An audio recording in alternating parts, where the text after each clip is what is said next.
قد اتاکم شہر رمضان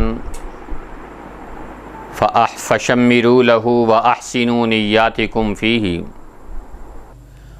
رمضان اللہ کی رحمتوں کا خزینہ بن کے آتا ہے۔ رمضان اللہ کی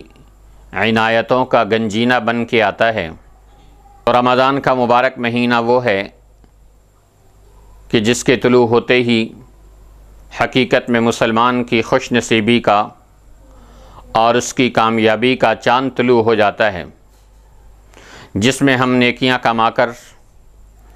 اپنا آخرت کا زاد راہ بڑھا سکتے ہیں، جس میں ہم تلاوت و عبادت کر کے اور محنت اور ریاضت کر کے اللہ سے اپنا ٹوٹا ہوا تعلق بحال کر سکتے ہیں۔ کہ رسول پاک علیہ السلام کے بارے میں آتا ہے کان یبشر اصحابہ، کہ حضور پاک صلی اللہ علیہ وسلم اپنے صحابہ کرام کو رمضان کے آمد کی خوشخبری سناتے تھے اور فرمایا کرتے تھے قد اظلکم شہر عظیم مبارک، لوگوں مبارک ہو تمہارے اوپر ایک برکت والا مہینہ سایہ فگن ہوا چاہتا ہے۔ اور ایک حدیث میں آتا ہے کہ آپ صلی اللہ علیہ وسلم نے فرمایا کہ اتاکم شہر رمضان فمرحبا بہ واہلا، کہ تمہارے پاس رمضان کا مبارک مہینہ آ گیا، اس کی آمد خوش آمدید ہو اور اس کے آنے کو ہم مرحبا کہتے ہیں۔ رسول پاک علیہ السلام کے اپنے طرز عمل سے اور احادیث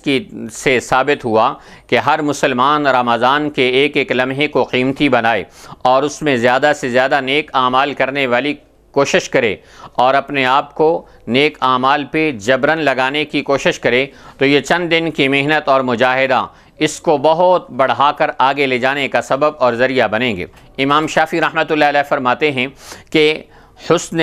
عمل اپنی ذات کے اعتبار سے نہ چھوٹا ہوتا ہے نہ بڑا، حسن نیت انسان کے چھوٹے عمل کو بھی بڑا کر دیتی ہے اور بری نیت انسان کے بڑے عمل کو بھی چھوٹا کر دیتی ہے۔ عمل دیکھنے میں چاہے کہ میں رمضان میں سبحان اللہ کی تسبیح کروں گا،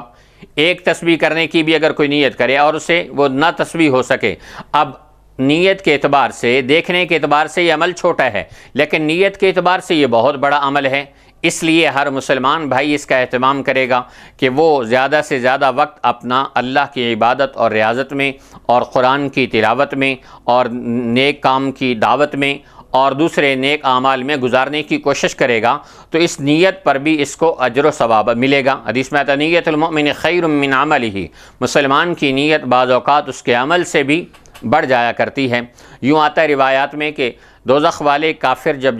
دوزخ میں جائیں گے تو کہیں گے اے اللہ مسلمان جنت میں اور ہم دوزخ میں۔ انصاف کا تقاضا تو یہ ہے کہ 60 سال 70 سال 100 سال ہم دنیا میں رہے، گناہ کیے، تیری نافرمانیاں کی، مسلمانوں نے اتنا ہی عرصہ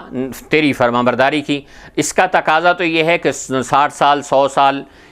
ان کو تو نیک جنت میں عطا فرما دے، نیک اعمال کے بدلے میں جنت دے دے اور ہمیں سزا دے دے، اور اس کے بعد تو ہمیں جنت میں داخلہ عطا فرما دے اور مسلمانوں کو جنت سے نکال دے۔ تو اللہ فرمائے گے مسئلہ 100 سال 60 سال کا نہیں ہے، بلکہ مسئلہ ہے نیت کا۔ مسلمانوں نے نیت فرمائی کی تھی کہ جب تک زندہ رہیں گے میرے فرما بردار بن کے رہیں گے، اور تمہاری یہ نیت تھی کہ جب تک تم زندہ رہو گے میرے نافرمان بن کے رہو گے، تو جنت اور دوزخ کا دوام انسانوں کی نیت کے اوپر ہے۔